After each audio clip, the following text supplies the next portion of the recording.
Hey YouTube, it's Pine P here, and I have another video. Now this time is going to be, I want to say, condensing the last video that I put out, which was why I plateaued as a competitor in general. And I feel that if I broke it down to top 5 reasons, then you know I can expand upon them just a little bit more, and also it could be, it could be relatable. If someone else is feeling the same way or going through the same thing, maybe they can relate to what I'm saying, or they can see as to how I think about it, and maybe it can help them do something different. So that's pretty much going to be the objective of today's video. Just get the top 5 reasons why I plateaued, and let's get on to the reasons.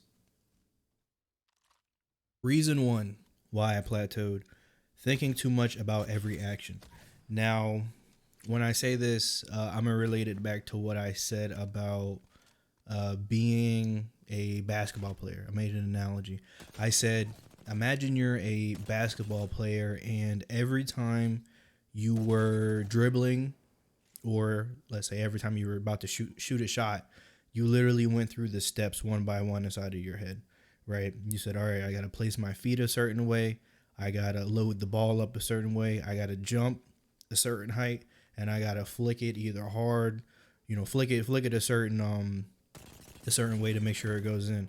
Now, you having that much thought being taken away from, everything else, like externally, and focusing on it internally actually will diminish your performance when doing a skill in general. So that's what I learned by researching it and stuff like that. So instead of trusting yourself, like let's say you're a basketball player, let's say you've been doing it for a year, and you got a really good coach, and he's literally been telling you what to do, how to do certain drills.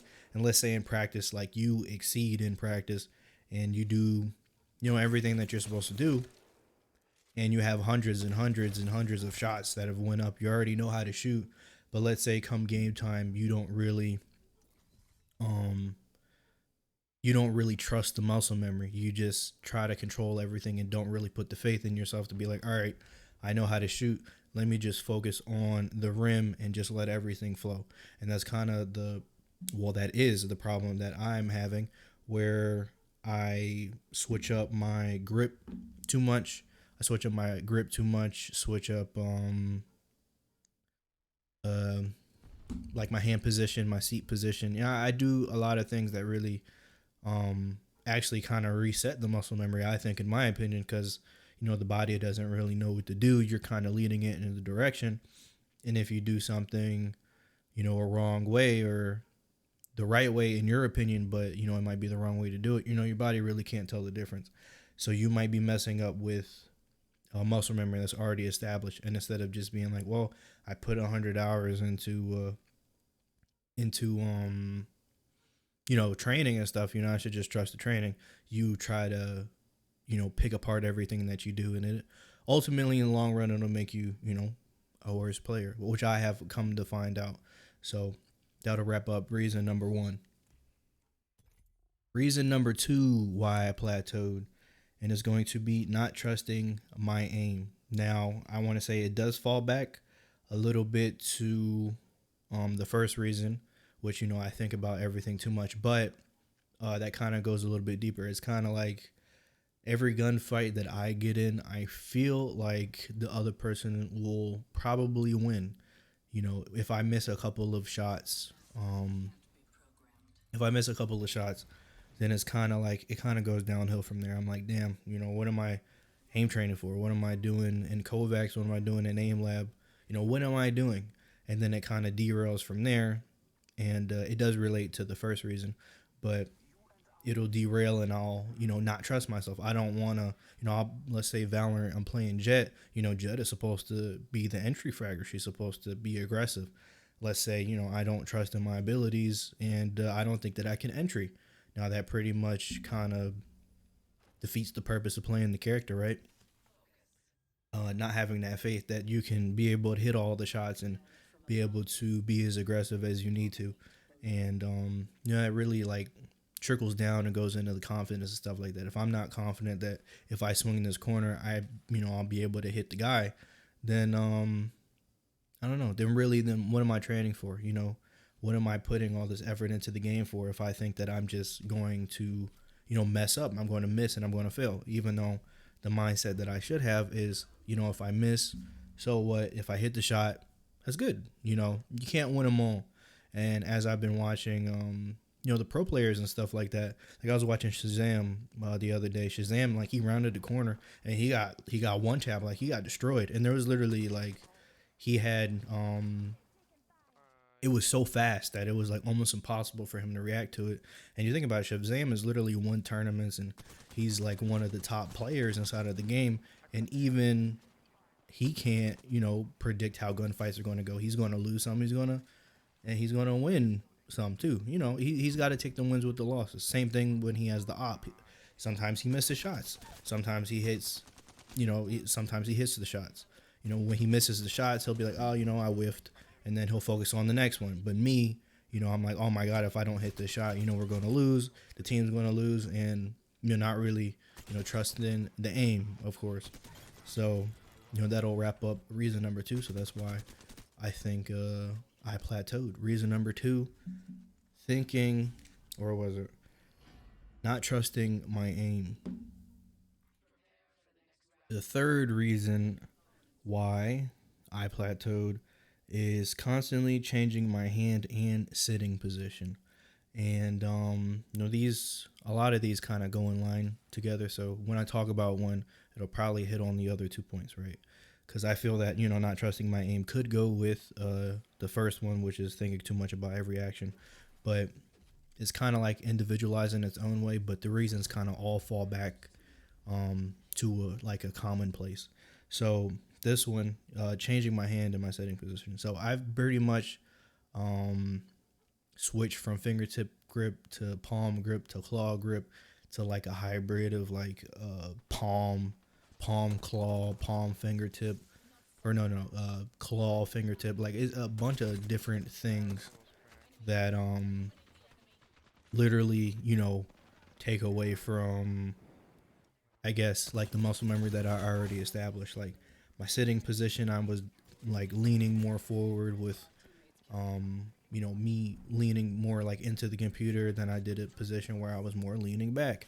Um, I angled my arm a certain way. I made like a 45-degree angle with it, something like that. I did Scream's mouse grip where he like turns it and he turns it like 45 degree angle to the monitor. I did one where my hand was all the way stretched out. I put my hands in so many different positions. I even flipped the mouse. I flipped the mouse pad like into like a diamond so I'd have more space to do certain stuff. So much stuff that's like it's a panic reaction. It's like, oh my god, I'm not hitting my shots.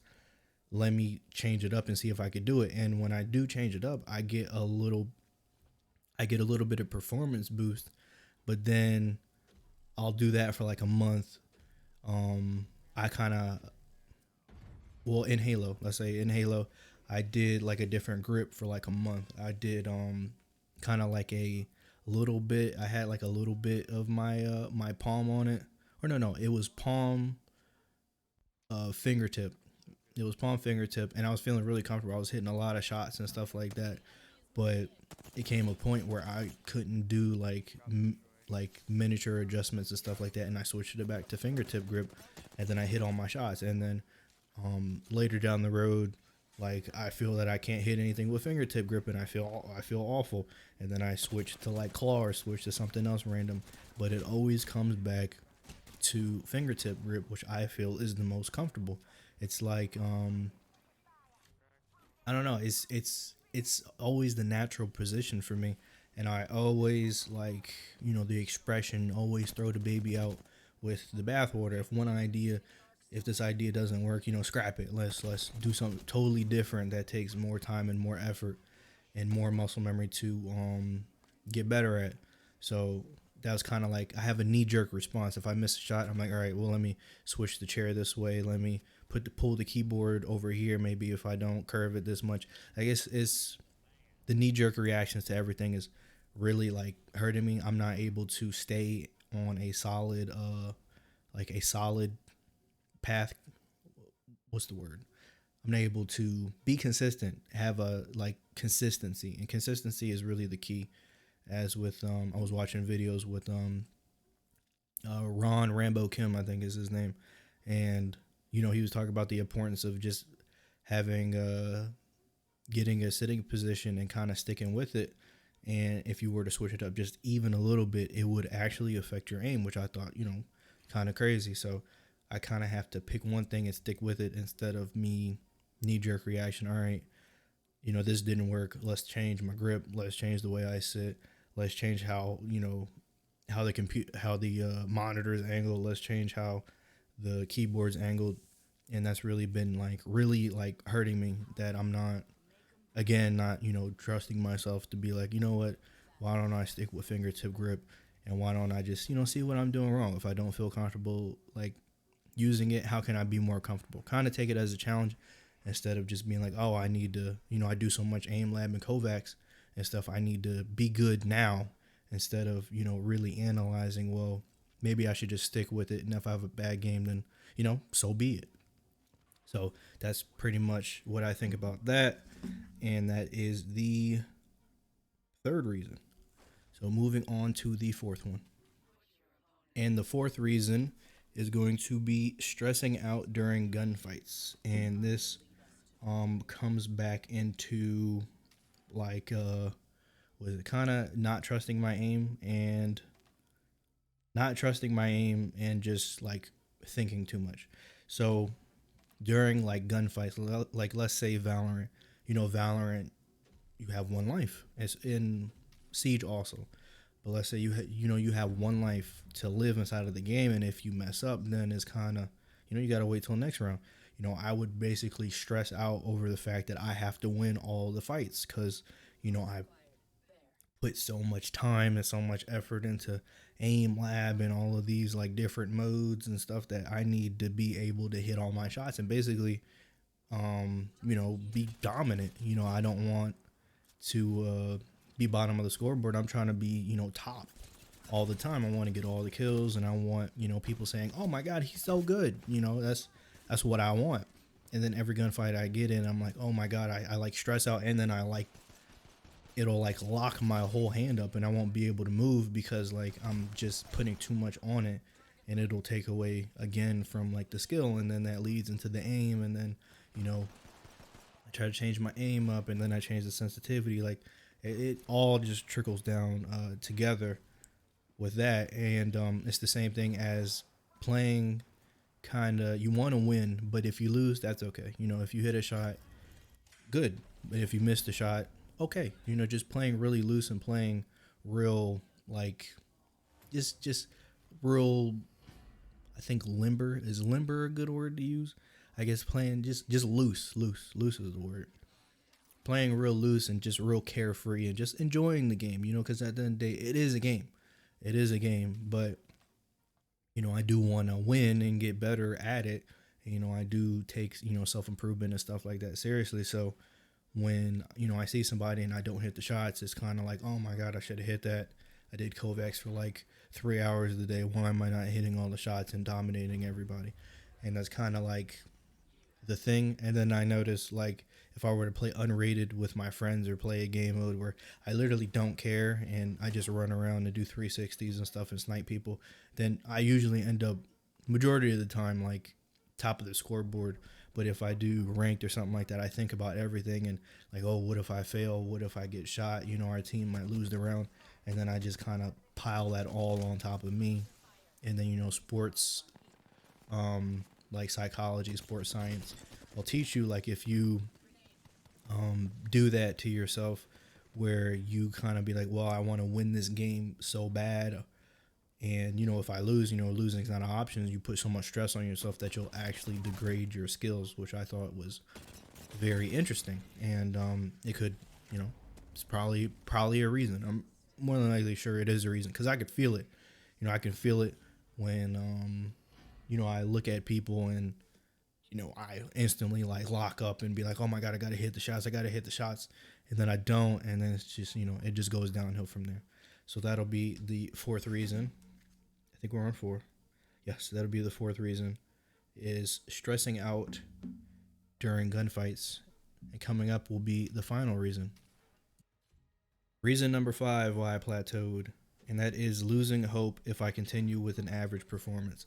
Now, when I was doing the Valorant videos and I was trying to at least get to like platinum or diamond, or at the time get out of silver, and reach gold, if like I was getting carried by other people, majority of the time I was getting carried by people, and I was kind of like having like middling, mediocre performances.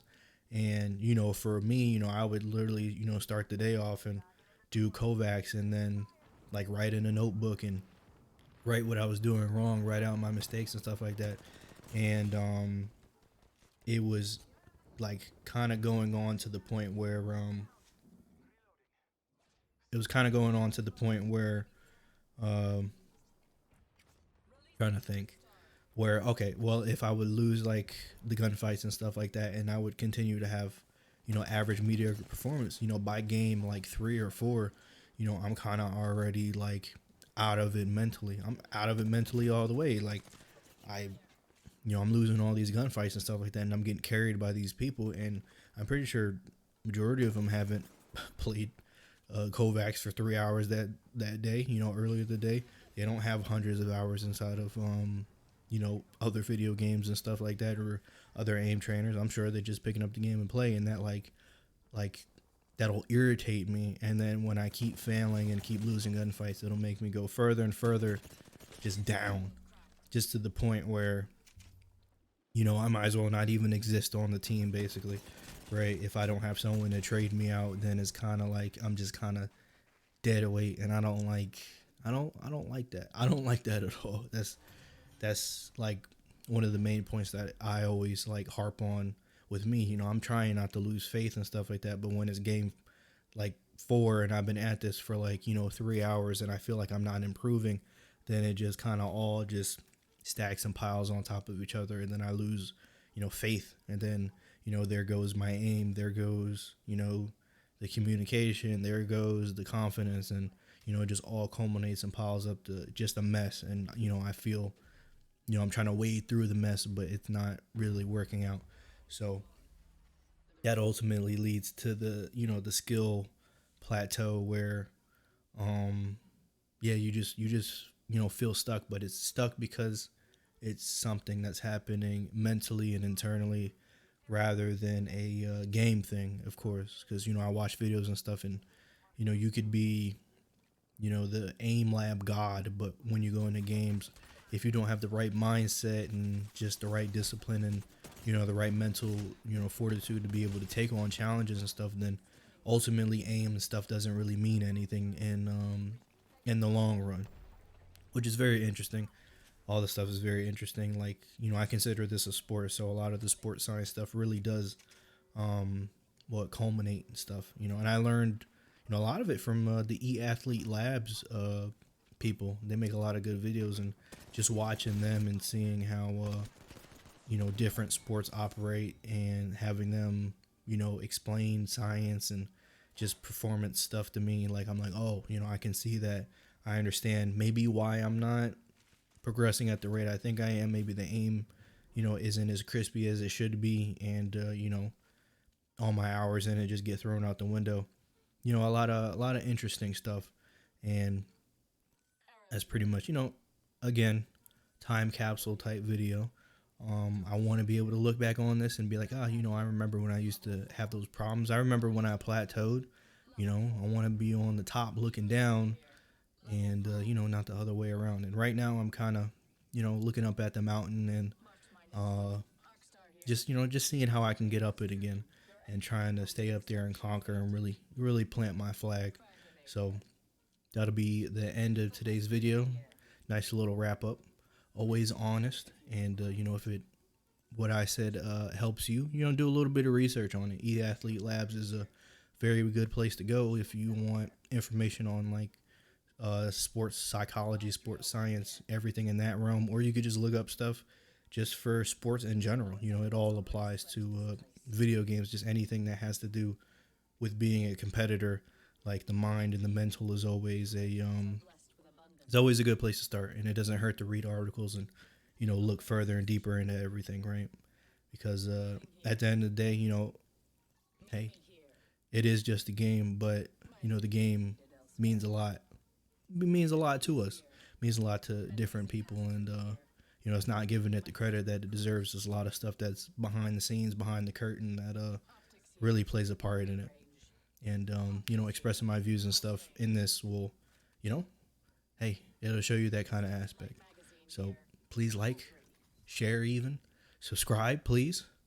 You know, road to 10 subscribers. But but yeah, I'm gonna sign off on this one. Thank you for watching. See you guys in the next one.